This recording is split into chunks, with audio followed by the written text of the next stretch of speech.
made a possum stew one time. That was not a fan favorite. Possum is not something I would want to try to eat.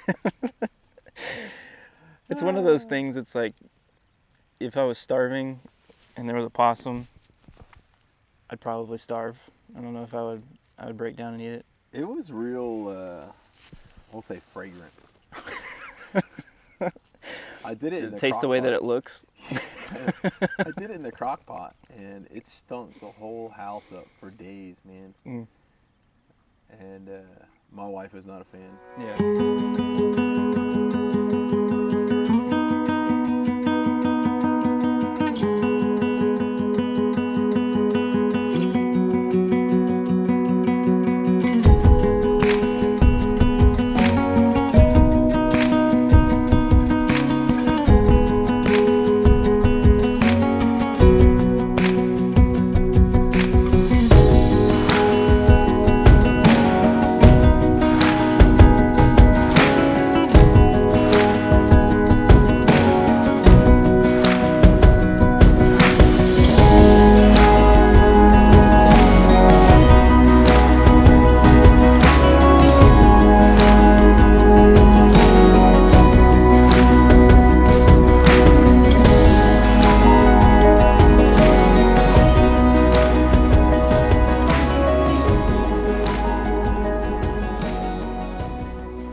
Hey everybody, welcome back to the Trail Connection podcast. This week we're doing a little campfire cooking, and I have with me my buddy Justin Faking, and wanted to bring him on the show because not only has he introduced me to podcasts and a lot of good local food around the Tampa area and the place that we recorded our last episode on, I thought I should probably bring him on as a guest with all that information he's provided. So you'd be an asset to the Trail Connection. So welcome, Justin. Thanks for having me, Tim. Yeah.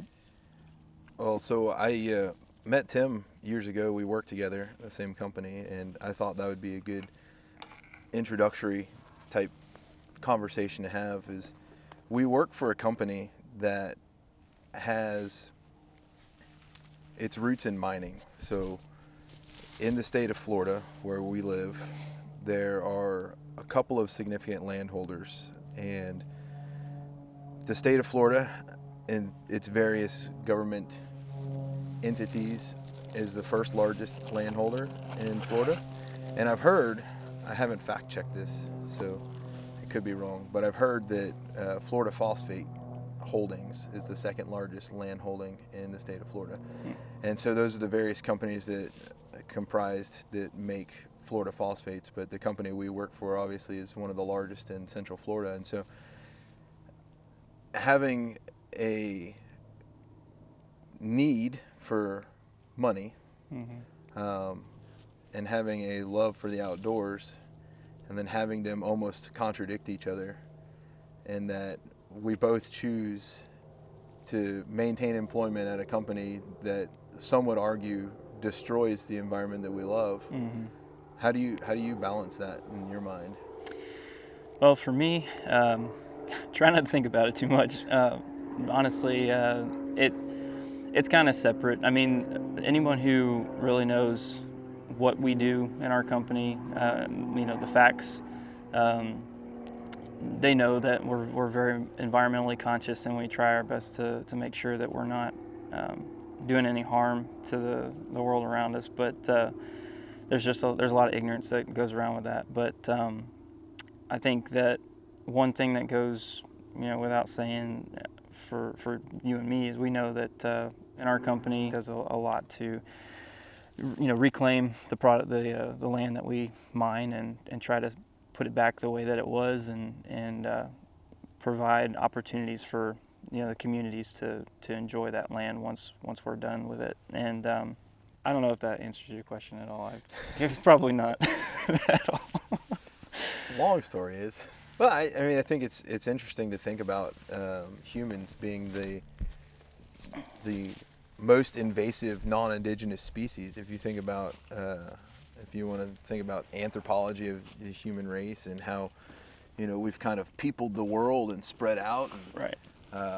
We've gone all over.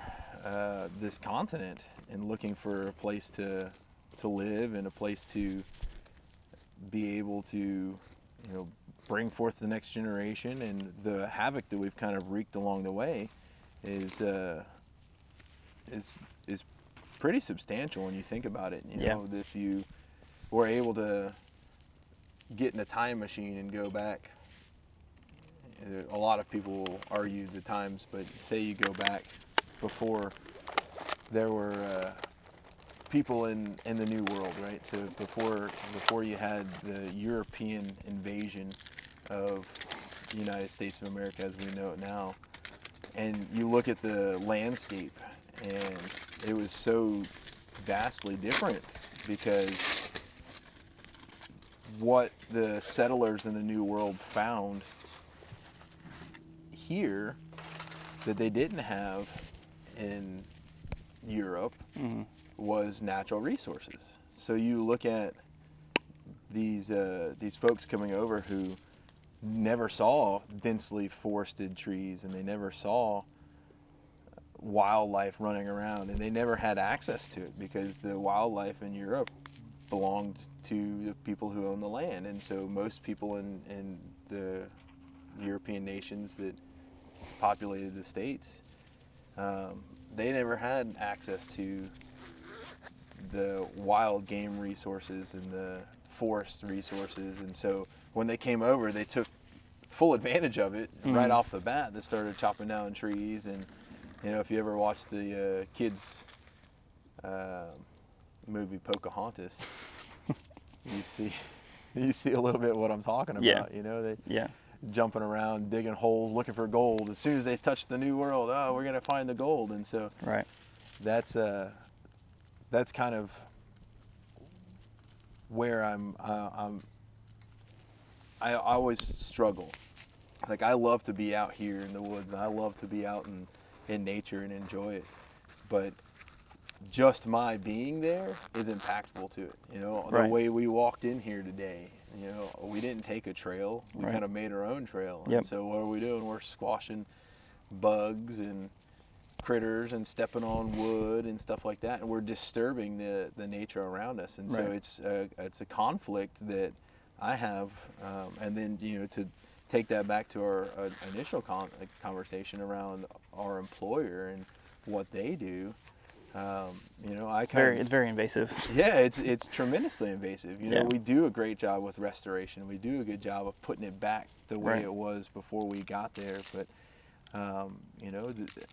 that's one of those things where you look at what would it be like if that didn't happen? What would it be like if they were never there? What would it be like if we were never here? Right. And pardon my crunching. Sorry, throwing some potatoes in the fire to get them going while we're talking here. But for me, one of the things that I've lived in Florida all my life.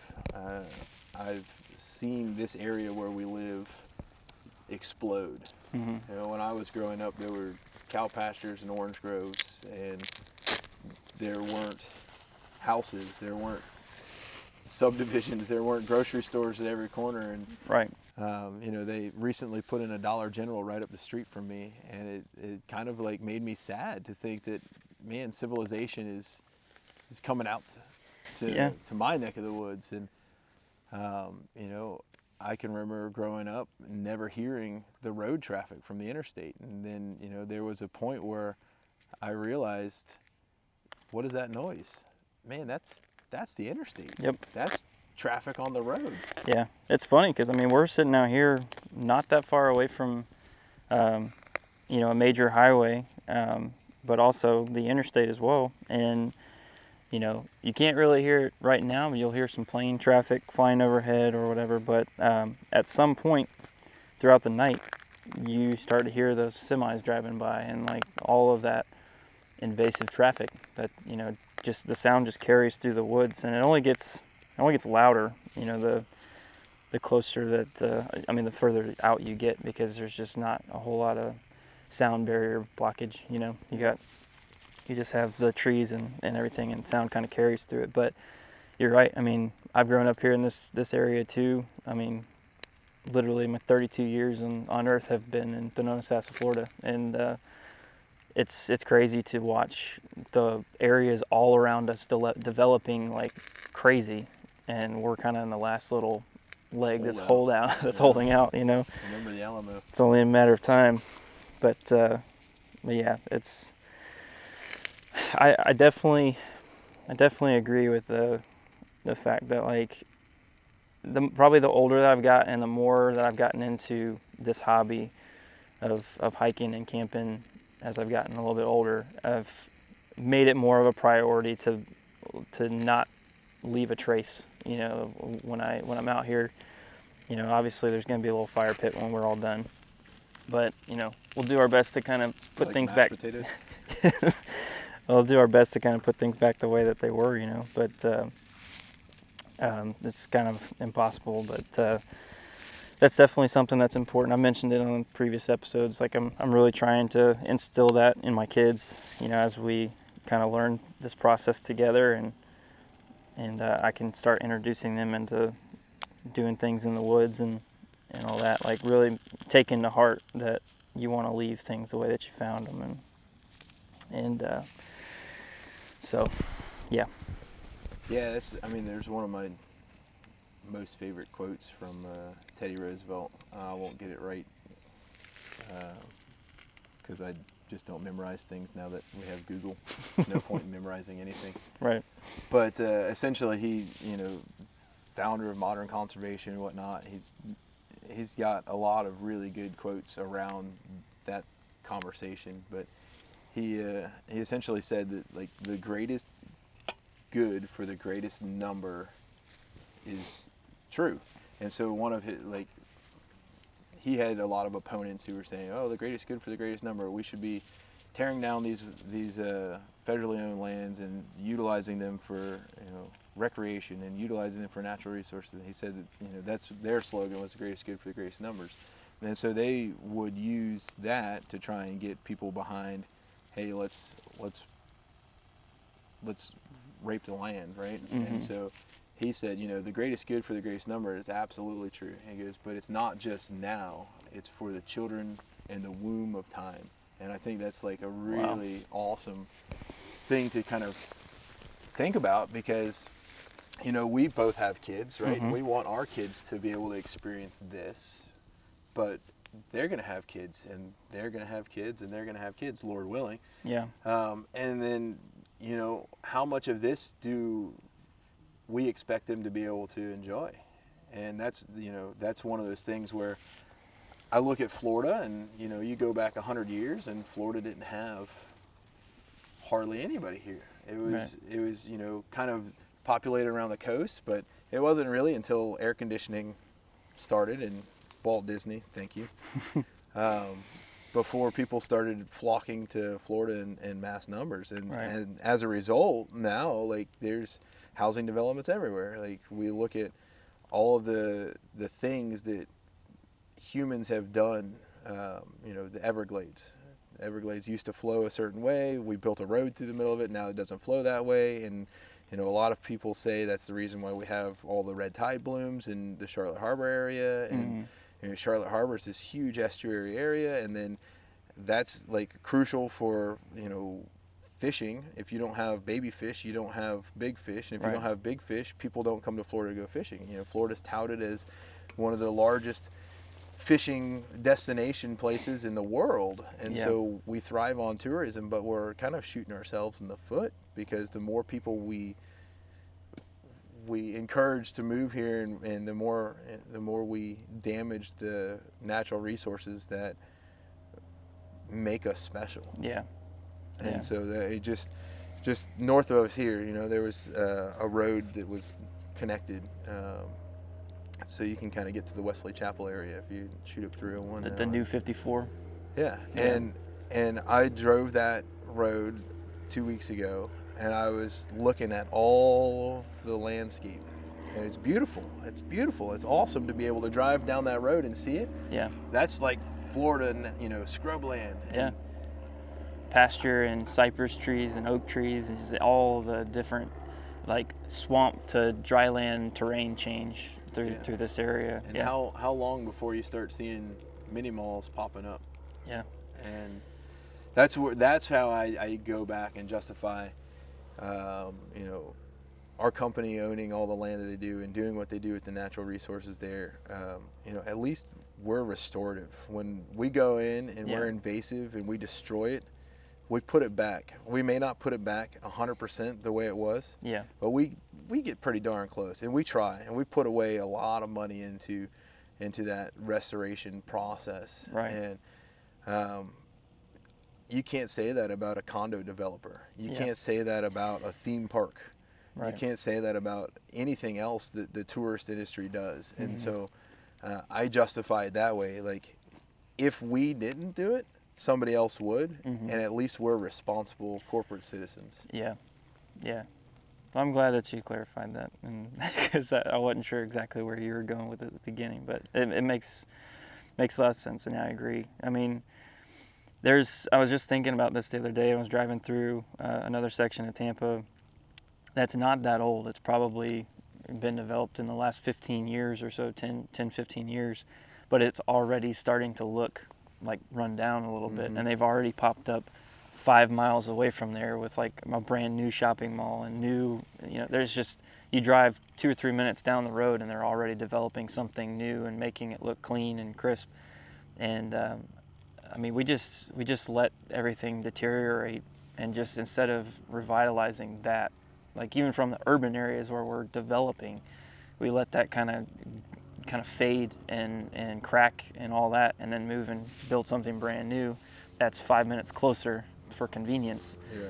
And then we end up just developing all this land that's naturally beautiful around us, and then you drive through like the slums of Tampa that are just, it's starting to erode, instead of spending the time and money investing in places that are already developed and revitalizing those, and making them unique to make people want to travel the distances to get to them. We just put up a new, Starbucks or a new whatever, 5 minutes down the road on the other corner, so you don't have to make a U-turn. Yeah. So it's a little disheartening when you live in an area that's so populated and it's such a metropolis. Whenever you're someone like you and I who love the outdoors and want to enjoy it and relish it, I fear for this area just being so overly developed. My kids aren't even going to be able to walk in the woods that I grew up in, Yeah.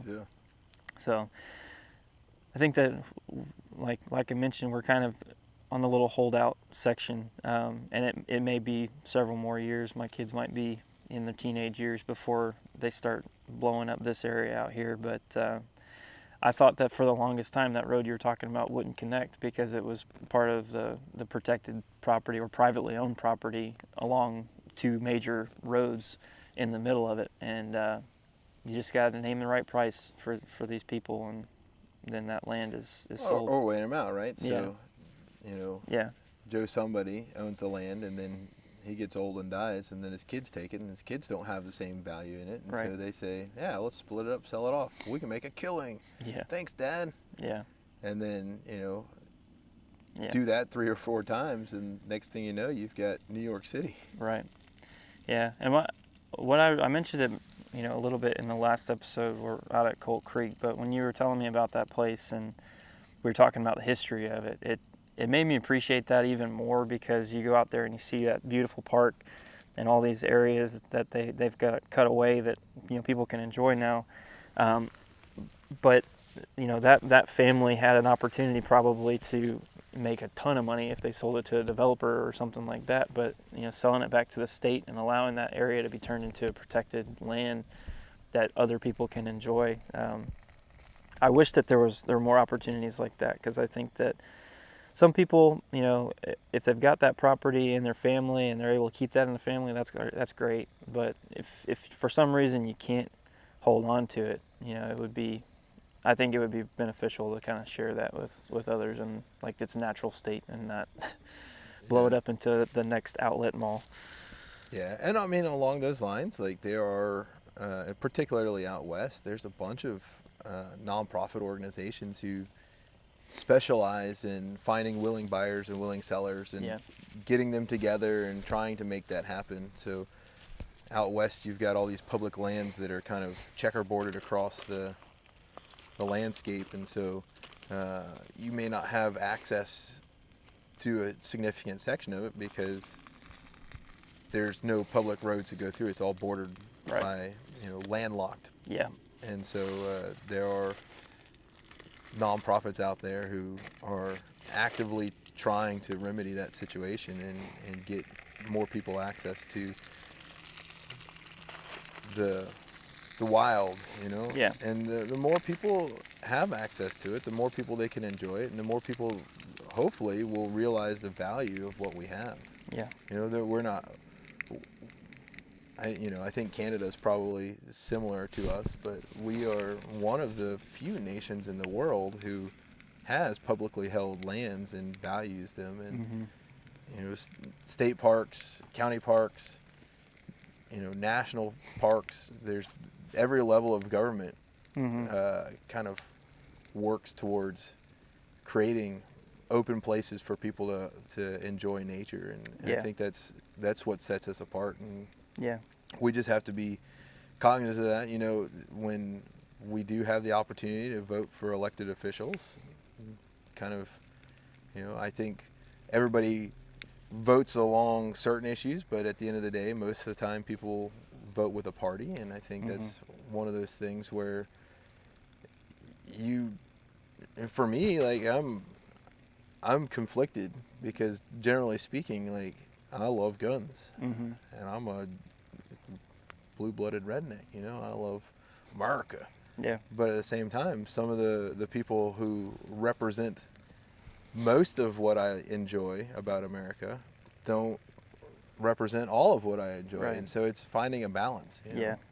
And it's really something that if you're not tuned in, if you're not paying attention, you can lose this stuff. Oh yeah. Yeah, absolutely.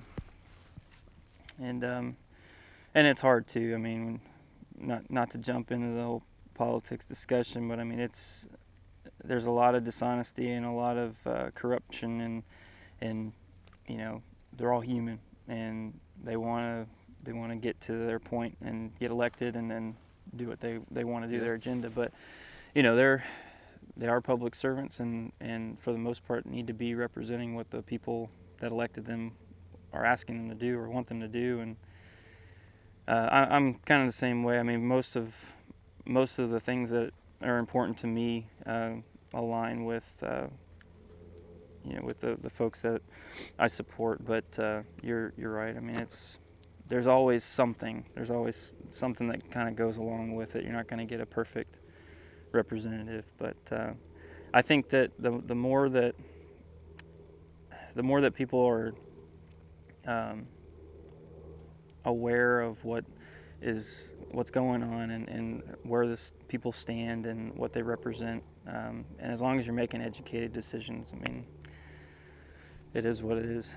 Fortunately, it's only for a short period of time. We got a couple years, and then hopefully they move on and we get some fresh meat and fresh blood to do it, serve. But anyway, yeah, there's a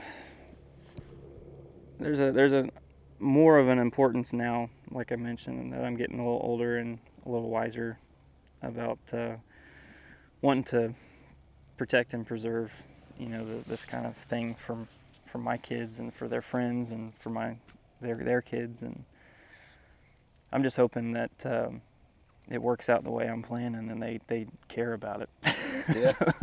Yeah. Right now it looks like it's working that way, but anything can happen. I'll buy them an Xbox or something for Christmas, and then they'll change their life. Jury's still out on my kids. I took my daughter hiking a couple weeks back. Not too far from here, very similar terrain, but it's a manicured trail. Mm-hmm. And she wore her little slipper flats, and I tried to get her to wear tennis shoes, and she wouldn't wear tennis shoes. We get out there, and we weren't maybe 10 minutes down the trail. She said the grass was itching her feet.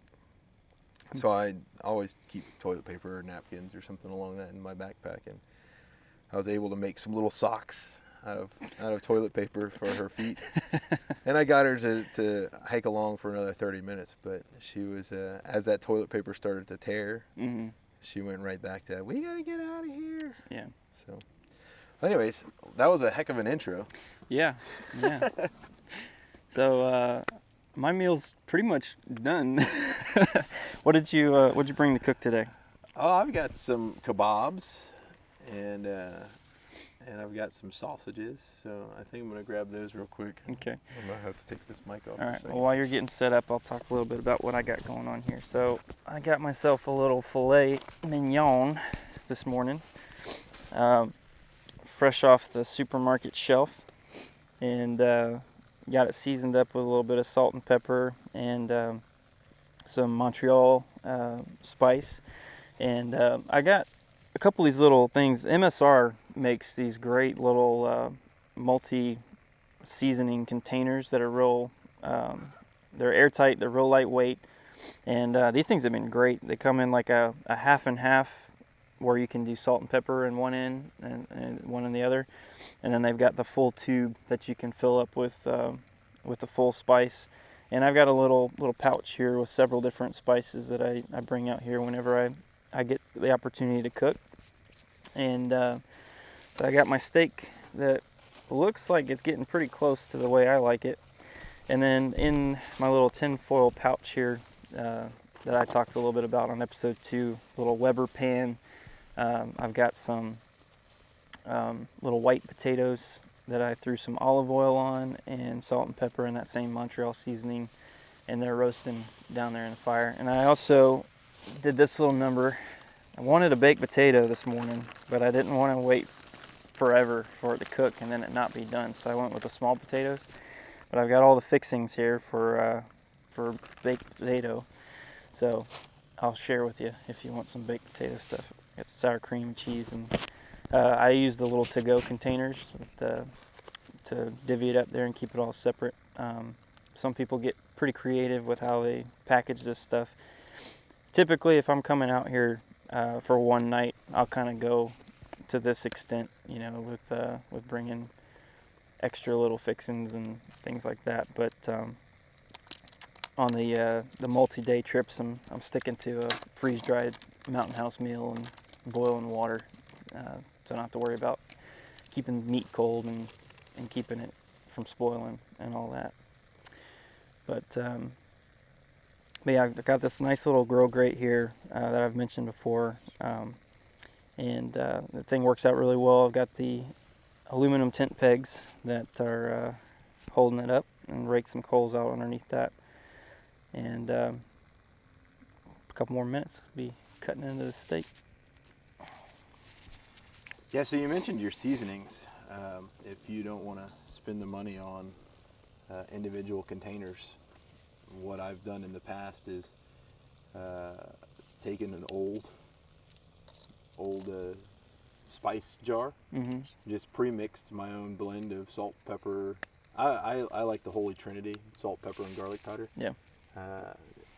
And if you read Montreal or any of the major spice blends, Yeah.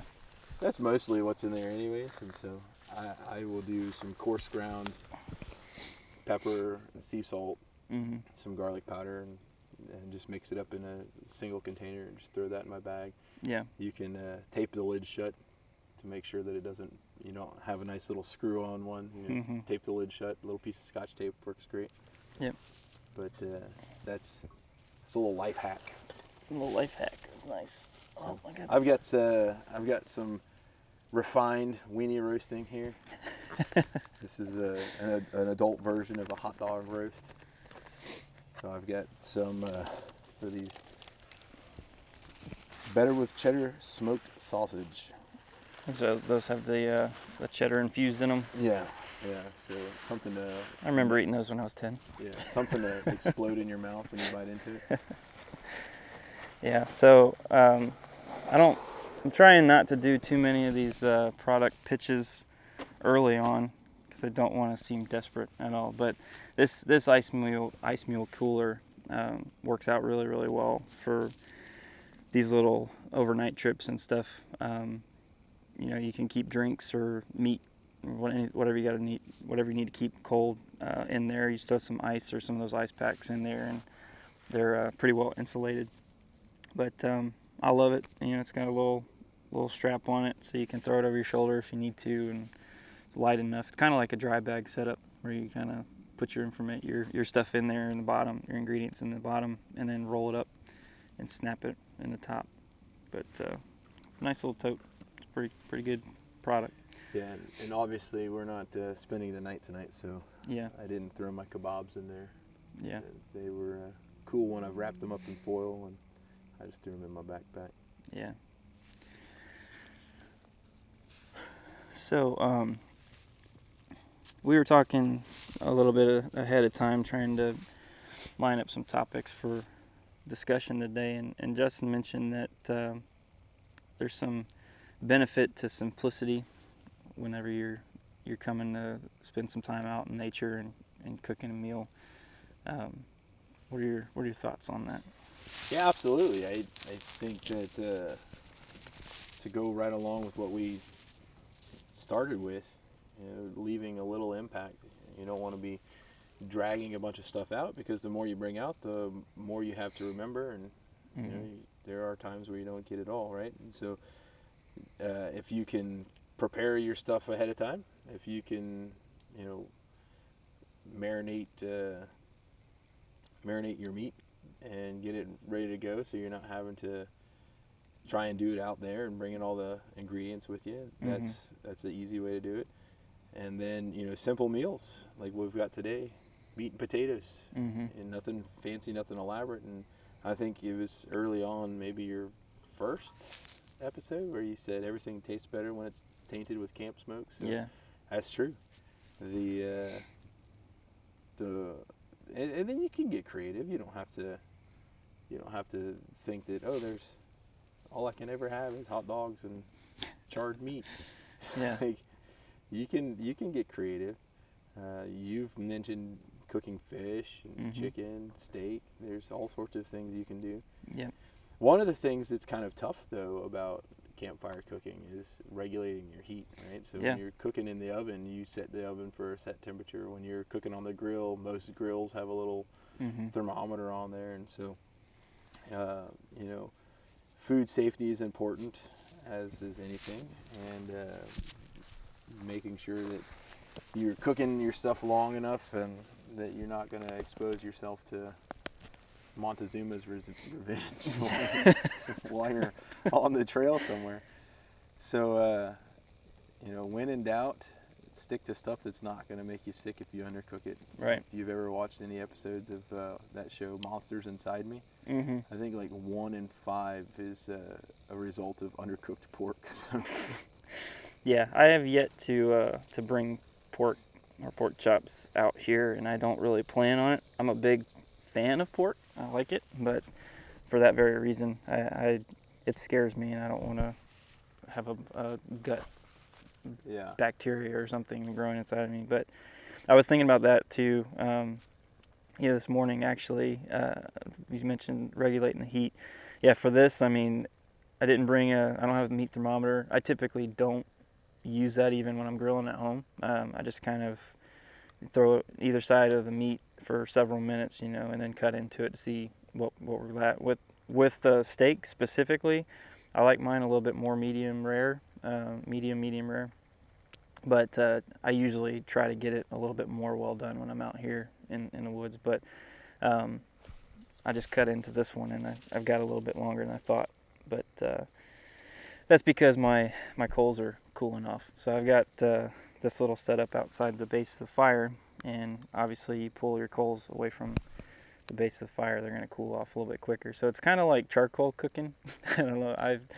I'm not a huge fan of using charcoal grills, but you got to get everything that's got to be on there for a long period of time on early, and let that go, the full time before you run out of fuel. And I've been spoiled with propane cooking. Well, I mean, there's something to be said for taking a long time to cook your food, right? Yeah. It gives you an opportunity to enjoy it. If you're starving, when you finally get that first forkful, Right. it tastes so much better. Yeah. Yeah. Yeah, I got to get some more coals in here. This is... So I think another thing along those lines, another thing that you can do is, if you're worried about cooking your meat through, use smaller cuts. So you've got a pretty big slab of meat right there. Yep. When I throw the kebabs on, I'll show you. I intentionally try to get the meat, and so I did chicken and I did steak, and then I tried to get the meat small enough so that it would be easy to cook through. Right. You get a decent coal underneath it, and give it 10-15 minutes. It should cook through pretty quickly. So the bigger the chunk that you're trying to roast, the more heat you're going to need to get that thing cooked all the way through. And then if you're not able to control or regulate the temperature, you're going to wind up with it being real charcoaly on the outside and gooey on the inside. And that's cool when you're making s'mores, but it's not necessarily the coolest thing when you're eating. Yeah, not the greatest chicken surprise. breast. Not the greatest surprise to bite into when you got raw chicken in the middle. It's probably one of the nastiest textures ever, is undercooked chicken. Slimy raw chicken. Yeah. Another little trick that I do for this is basically build another little fire underneath it. So I get the coals underneath it and let it cook for a little bit. But as the heat kind of dies down, then I'll grab some small little twigs and actually try to rekindle the fire underneath the meat to get it going again. But you're going to have to take my word for it, but I've made some pretty good stuff out here. I think it normally turns out pretty good. And to your point about being hungry whenever it's done, this place that I typically come on my own is only a few minutes behind the house. I mean, we're talking about maybe a 30-minute walk, 45-minute walk tops. And I usually get out here about an hour or two before dark. So I got enough time to get a fire going, get my meal started while I'm setting up my camp. But about the time that I'm ready to eat, I'm pretty hungry. So anything tastes good. But the seasoning and just the smoke from the fire, and I think a little bit of the environment, the ambient area around you, really adds to the experience. It's kind of like atmosphere in a good restaurant. Romantic setting with your wife can make things a little bit nicer, even though the food's not that great. I'm getting a good atmosphere right now. Smoke in your face. Smoke in my face. So I've got my little telescoping fork here. That's nice. I bought these on Amazon years ago. Mm-hmm. I don't even know. There's 1,000 brands of them, right? So Yeah. it was like an 8-pack, and it was super cheap. So if I break it, I'm not too concerned. But it really is handy. It's portable. I brought 2 of them out in my backpack, and you can fold it up, collapse it. You can use it for so many things. You can use it to stir. You can use it to roast a weenie. You can use it to essentially stick anything over the fire, and then you can sit there and spin it like a rotisserie. So nice. It helps while you're cooking. Tell you what, man. These thought these potatoes would be a little bit more done than the way they are right now. We'll have to get some more wood on here for your kebabs. Yeah, I think we're gonna have to build a bigger fire. This cheese is lava. Cheese is lava. I was hoping that you'd bring some of that deer you got. Yeah, I was really planning on it. I just didn't have any deer sausage made up yet. Mm-hmm.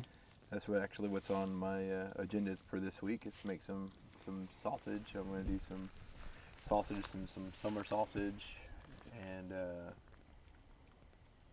probably some jerky. Mm-hmm. But I only had like 2 more little steaks left, and I'm out. So Yeah. I shot 2 deer this year, and it goes fast. Yeah. When you're sharing food, Mhm. it goes fast. And so I've got probably 15, 20 pounds of ground meat left, but Yeah. unless you're gonna do like a hobo stew. Have you ever done that campfire No. hobo stew? That's probably something that I will try though, because it's so, the more that the temperature drops a little bit and I camp a little bit more frequently, you know, nothing is better than good cup of chili or something, bowl of Yeah. chili on a cold night. So yeah, I would like to do that. I actually want to try making my own freeze-dried food. So there's a lot of different products out there, all different brands. But essentially, it's just healthy ingredients that are freeze-dried in a packet, and you add hot water to rehydrate them. And I mean, I eat some of those meals at Like the at little work. cups of macaroni and cheese. Yeah. Yeah. So I've got a desire to do something like that, but soups or little stews would probably be a little bit better. Throw them in like a mason jar or something, or some kind of Yeah. one of my Yetis or something, and then bring them out and put them in one of my pots. Yeah, you can actually do like a hobo stew just with foil. Mm-hmm. So you put all your ingredients in there, kind of make a little foil bowl, pour liquid, whatever you want on there, Mm-hmm. and then crimp it up. Do just like you're doing with your potatoes. Throw it in the coals. Yeah. Let it cook. The key is to not let it burn. Yeah. Yeah. So everything I've got there, and I've got 2 kebabs with steak, 2 kebabs with chicken, and then one of my absolute favorite grilled vegetables is the zucchini and squash varieties, and it's just oh yeah, you see that? That's talent. It's just something about that zucchini and squash texture where you get the nice thick rind and then the mushy inside. Yep. And to kind of get it hot, lava hot over a fire, that's great. I love grilling it. I love cooking it, roasting it like that. I'll even broil it in the oven. But I start simple, so salt the meat, kind of let it sit with the salt for 10-15 minutes, Mm-hmm. and then I'll come back and I will cut it up in cubes. Then just a light olive oil, hit it with coarse ground pepper Mm-hmm. and garlic salt, or garlic, just to round out the Holy Trinity. Nice. And did the same on the vegetables. Then throw them up on the kebab sticks. Best part about the kebabs is nothing to clean up. Yeah. You can burn your sticks when you're done. You get your food, you get your utensil, you get your pot and pan, Yeah. all that, and then when you're done, you just throw it in the fire and be done. It's nice. How's that steak? It's awesome. All it was a little bit of salt and pepper and some of that regular, like Montreal seasoning.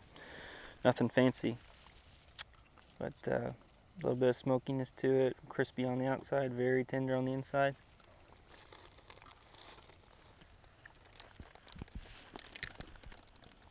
That's my go-to meal out here.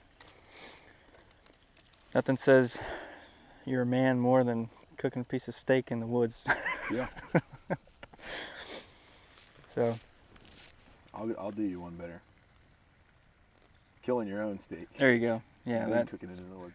I'm not quite to that caliber yet. I saw a squirrel on the way in, man. We could have had squirrel today. Yeah, I only brought my slingshot. I would have been down for that. I've only had squirrel once in my life. It was deep fried, and it was pretty good. But that's something I want to try again.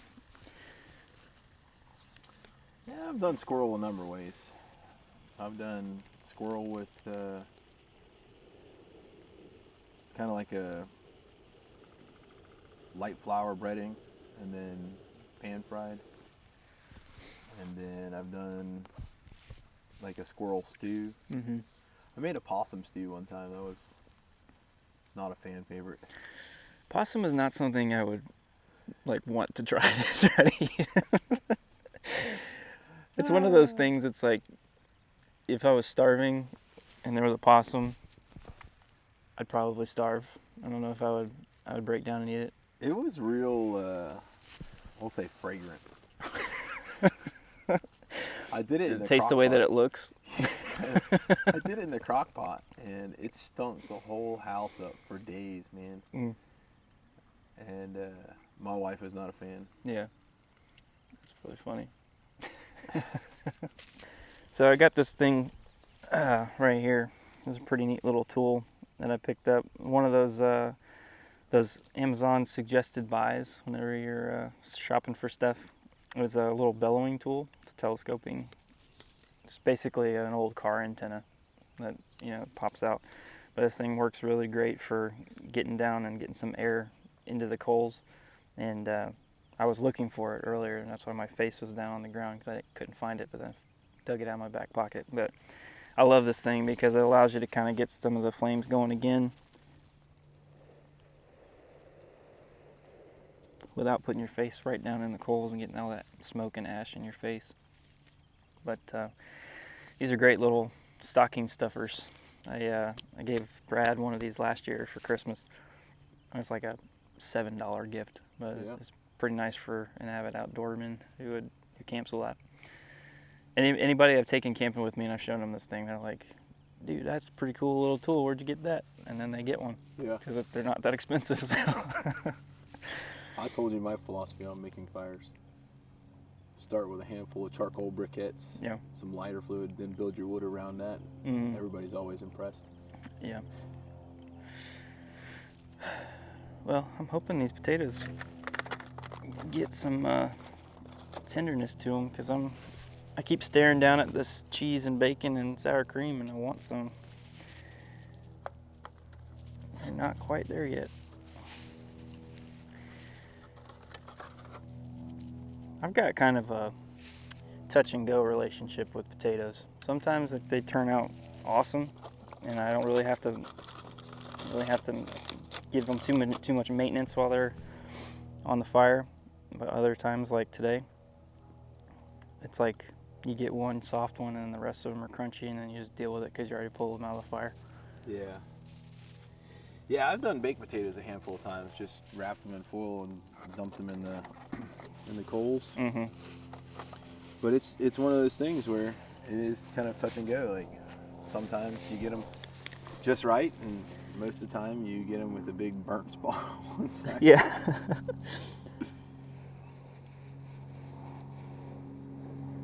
I'll never forget it, man. When I was probably 10 years old, 11 years old, we had a group of guys from church go up to Lakewood Retreat to do like a weekend camp trip. And the guy who was kind of organizing it, my dad went with me, and several of the other dads went with the other guys. And this one guy who was there with us, who was just working with the group, he ran to like Sam's or Costco, whatever was available like close by, and bought a bunch of New York strips and like a case of butter, and like all he brought was salt and pepper, those steaks, tinfoil, and the butter. And we literally just like rubbed every single one of those pieces of meat down with butter and threw them in the tinfoil in the fire. And that was one of the best steaks I've had, but that was probably one of the most unhealthy pieces of meat I've ever put in my body. Because we had like our friend Larry. Yeah, we had so much butter on that thing that I've tried cooking them like that again, you know, as I got a little older, but could never get them to turn out quite the same. And honestly, it just kind of hurt my stomach putting that much butter on. Yeah. Pauline style. Yeah. But I'm gonna have to turn my kebabs here in a second.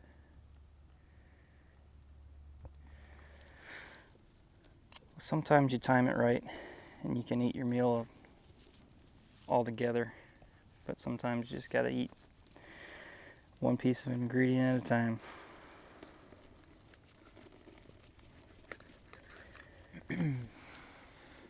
So I've always been fascinated by like that smoke follows beauty thing.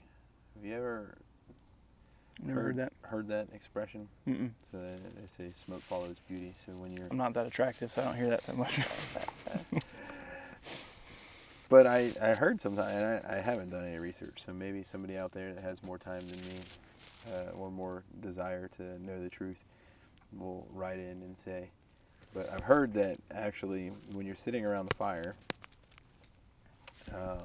like you being there actually creates a disturbance so that it, like, wherever you go around, you ever seen wherever you go around the fire, like the smoke's kind of always there in your face. And Yeah. So just you being there creates enough disturbance so that like there's some sort of turbulent flow going on, and it actually Affecting the wind pattern. yeah, and then with the thermal difference, like the hot air rising, and so it's kind of like going, it's always going to blow the smoke right in your face. Yeah.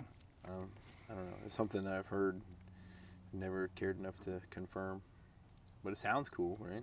Yeah. If you sell it, Yeah. you just have to have that confidence to sell it. You can sell a lot of crap. That's not true by doing that. It's true. That's how car salesmen have jobs. That's right.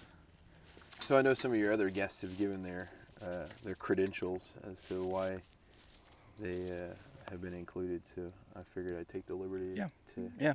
include Sorry my I didn't credentials. ask. I should have been a better, more gracious host and Yeah, no, actually that's fine. introduced you. That's fine. So I don't have any experience hiking on trails per se. I've never done the Appalachian Trail thing. I've never done anything more than just kind of general recreation in the out of doors. And I've never really had a lot of interest in it because of where we live, right? Mm-hmm. It's something that's foreign to where we grew up. And so I did spend a lot of time as a kid camping. We actually had this conversation earlier. We had, so my mom was a school teacher, and we, every year during the summer, we would take a family vacation, and we, for a couple of years, tent camped, Mm-hmm. kind of from here to North Carolina and back. And then we bought a pop-up camper, and we took that pop-up camper up and down the East Coast all the way up to Canada. I think we did that 2 or 3 years in a row. And then just generally camping here and there, weekends around here, state parks and whatnot. And, has always enjoyed being outside and being, in nature. And kind of my love for nature manifested in a different way in that, I always wanted to, I started taking interest in hunting and being able to enjoy nature and then be able to, put some food in the freezer at the same time. Mm-hmm. And so that's kind of where I have been on my own little journey for the last couple of years, because I grew up in a family that we were gun friendly, but we weren't necessarily hunters. We never really did a lot of, we never did big game hunting. We never really did a lot of small game hunting either. Periodically we would do birds or whatnot, but we never went rabbit hunting or anything intentionally. We Mm-hmm. grew up around here with some acreage, and so we would small caliber firearms and just being out there and shooting things. But for me, like, it kind of took I kind of developed a further interest in it when it started being less about killing an animal and more about eating it. Yeah. And so that's where I'm at now, is I am fascinated by trying different things. So that conversation we had a few minutes ago about the possum stew, right? So Yeah. I had an opportunity to take a possum. I didn't actually kill it. It was Roadkill. no, it wasn't roadkill. I'm not above that though. Sorry, the smoke is choking me out. I'll move over here so the beauty can bring it over. But I'm putting these potatoes in the microwave because they're good. taking too long. All right, so you were saying that you were getting into hunting kind of the same way that I've been pursuing this knowledge of hiking and backpacking and things of that sort. Yeah, I mean, honestly, I remember when you came back over from Bartow, I was having a conversation about, this was right when you were starting to get into hiking. You had your ambitions of canoe camping on Cayo Costa or whatever it was. And Yep. I was talking about how I wanted to do a Wild West, out west backpack hunt, hike and hunt. And so, you know, we're both kind of coming up at the same time and exploring. And I guess, you know, some of the stuff you talked about in the first podcast about life stages and being able to kind of feel out some new territory and Find some balance. it's along the same lines for me, but it's really something I'd always been interested in, was to hunt, and I've been fascinated by the culture. I've always enjoyed being outside, and it's one of those things where if you're not born into it, it's kind of hard to break into it. Right. And so I had the opportunity to, well, the first step was getting my hunting license. And so you have to take a hunter safety course. And doing that, several years ago, I was sick. I had the flu and I could barely function. And I was sitting on the couch for 3 days running like 100+ fever. And I decided at that time that I was going to do my hunter safety course online. There you go. So I sat there, watched Alaska State Troopers, and did my hunting safety course. Life gives you lemons. So after I did that, I needed a place to hunt, and I needed to hunt for something. So deer's like the thing. Everybody wants to hunt a deer. Yeah. And so I started looking for opportunities and met up with some guys that we work with that had same ambitions, and was able to get in on a little hunting lease with them. Never actually shot a deer there. Only saw one deer in 3 years on the lease. But I learned a lot of things. I learned, you know, I learned 99 ways not to hunt deer. So. Yeah. And along those same lines, because I wanted to be successful so bad, I wanted to learn everything I could. So I was reading books, I was listening to podcasts, I was watching shows, and I was all over YouTube. And so 4 years ago, we went to my wife's family's property in Virginia, and Thanksgiving morning, I was sitting in a tree stand there, and you know, I had been studying and everything, and I was able to pull the trigger on a nice buck, and I had no idea what to do next.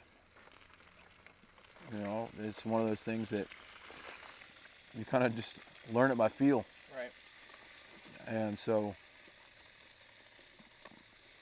my wife's uncle's there, and he's like, "Oh, you gonna skin it out?" I'm like, "Yeah." I had no idea what I was doing. He has no cell phone service at his property, so I'm like, I'm gonna have to go from memory on this sucker. So I did. I hacked it up. In hindsight, I feel really bad that I wasted a lot of meat.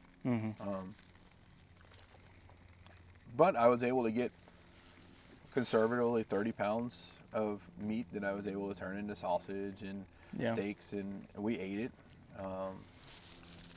But I was like so proud of being able to take an animal from the field to the fork, you know, and being able to do that. And so it's something it's along the same lines of hiking the Appalachian Trail, right? You think about, like, man, that's really cool. I'd love to do that, but I need to buy a backpack, and I need to get boots, and I need to get this, and I need to get that, a tent and a sleeping mat, and what do I need, what don't I need, and it's the same thing. So, you know, from my perspective, like, yes, it is a lot of work, and yes, it can be very daunting, but if you take the step of that leap of faith and just jump into it feet first. Like there's now more than any time in the time, in all of time, like there's so many resources available for folks like us because of the internet, because of YouTube, because of people like you doing this podcast. Like there are so many opportunities to learn and to get that experience that you need and that support group really to get into something like hiking or hunting or anything like that. And so I would not say that I'm an expert hunter. I will say that I know vastly more than I did 5 years ago. And that after the natural progression for me was, hey, I shot a deer with a gun, and now I want to shoot one with a bow. And so this past September I was able to shoot a deer with a bow, and that's awesome. That was a really big monument for me. It's like your first hike on the Appalachian Trail, right? That's huge for you. For me, that's like a big milestone. And so I mean, you're exactly right. You got to start somewhere, and best way to eat an elephant, one piece at a time. I definitely didn't think that going on that first trip would kind of develop into a podcast and a YouTube channel and stuff like that, because at the time I was just dealing with processing through this challenge that I had in my adult life. But along the way, I kind of saw an opportunity to jump into a little bit more. But the reoccurring theme through this podcast has been, just do and try, and you don't have to be an expert hunter or have access to 5,000 acres of prime hunting land. Get started with what you can and go where you can, and you're probably going to spend a few seasons where you don't bring home anything, but it's the experience of getting up early and getting in the stand and taking the hike out to the spot and learning what not to do. There's a lot of trial and error, and I mean, to the point about the YouTube generation, I mean, there's so many people out here doing exactly what you want to be doing, and showing you their shortcuts and their the tips and tricks that they've found to do it their way. And that's all I'm trying to do, is just work through the kinks that I'm finding, and bring people along that have a little bit more experience than me. They may not be experts either, but they might have a different perspective or a different way of doing things, and learn from them. And it's a really cool time to be alive. I mean, you think back to older generations and different points in history where, if your family were tailors, then you were a tailor. Like, you just grew up learning what your family and your fathers and your brothers and mothers, taught you. And it just kind of stuck with that, which there's some cool aspects of that. But nowadays, I mean, you can do anything you want to do, like anything, and experience anything you want to experience, and gain that information, that knowledge, from a vast number of people around the world. And it's pretty awesome. So we've covered a lot of territory. You got any hot tips to share before you go, or closing thoughts? Just, kind of in summary, like, I think it's important to not only experience the outdoors, but educate yourself on like the history and why we have these opportunities. And for me, like, that just kind of fuels the fire, and being able to we celebrate the 4th of July, and we celebrate Memorial Day and Veterans Day, and I'm not saying that folks making sacrifices for the freedoms that we have, I'm not trying to make light of that in any way, but I think one of the freedoms that we have is the wild places of America, and being able to enjoy those. And they didn't come. They had their own battles too, right? Yeah. There were many opponents along the ways, and being able to read about conservation when it was budding, like authors like Aldo Leopold and Bob Marshall and just listening to, you know, their thoughts and their experiences and what it cost them, you know, what their lifestyles turned out to be, just so that they could create these places that we get to enjoy. Yeah. You know, I think that's awesome. And so not only get out and enjoy them, but learn why they exist, how they came to be, and how you can keep them that way. Yeah. Also, this food is delicious. Yeah. I would have said that even if it was disgusting, just because of all the hoopla we went through to do it. But it does taste really, really good. Finally, potatoes are soft enough to try. Yeah, for me, I think the main thing that I'm trying to accomplish with this whole project is just reinforcing every couple weeks the desire, like fueling the desire in anyone who has the inkling to get outside and to experience it, and to encourage them to do so. And you know, along the way, I'm trying to tell a story. It's taken some meandering turns off topic here and there, but the overall theme is just trying to pursue outdoor activity, learn from those who know a little bit more than me, and get some experience and just share experiences. I mean, the whole campfire discussion concept is kind of what this podcast has been founded on, and what we're doing right now is exactly what I envisioned for this thing to be. And you know, something that my wife brought up the other day when we were kind of reflecting on how this thing's going so far, and when I had mentioned that whole concept about wanting it to be more like campfire feel, you know, she had brought up the Meat Eater show, and we watched the Netflix series. I listened to the podcast a little bit here and there, but she just made the comment, you know, at the end of the show when they're kind of doing their reflection, it's usually around a grill or around a fire or something, and they're eating, you know, the spoils that they've taken, you know, and it just there's community and there's connection through events like this. And so part of the inspiration to doing a show like this is to kind of give some tips and display a little bit of the experience I have in cooking on an open flame, but a lot of it just has to do with sharing some good conversation out around a campfire, eating some good food, and connecting. So I appreciate you taking the time out of your Thanksgiving holiday to come and hang out in the woods with me for a little bit and cook some good food, and appreciate you being a fan of the show. It's I mentioned at the beginning, you know, Justin was one of the ones that kind of got me into podcasts to begin with, and I owe him a lot of gratitude, because I don't know if I'd be doing this if I hadn't listened to those first couple episodes you sent my way. Yeah, so. I mean, we had the conversation, yeah, we should do a podcast. And I was like, yeah, dude, you do that. So kudos to Tim for actually doing it. Yeah.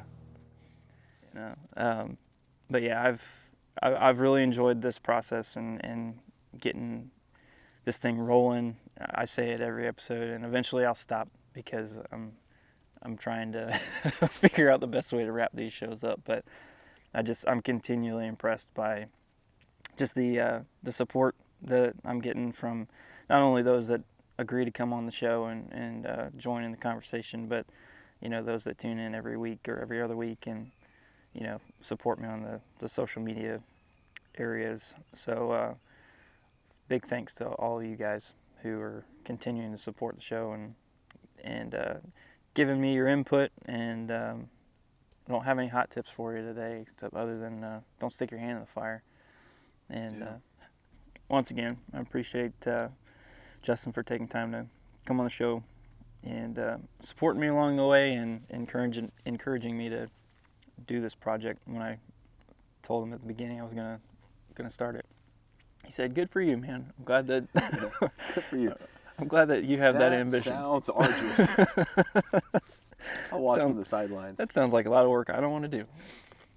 But No, it's been fun. So, but if you haven't yet, go check out our social media pages and be a follower, subscriber, support the show how you can, and send me those hot tips, and I'll pass them along to the audience. But until next time, I'm Tim Garland, and this is the Trout Connection.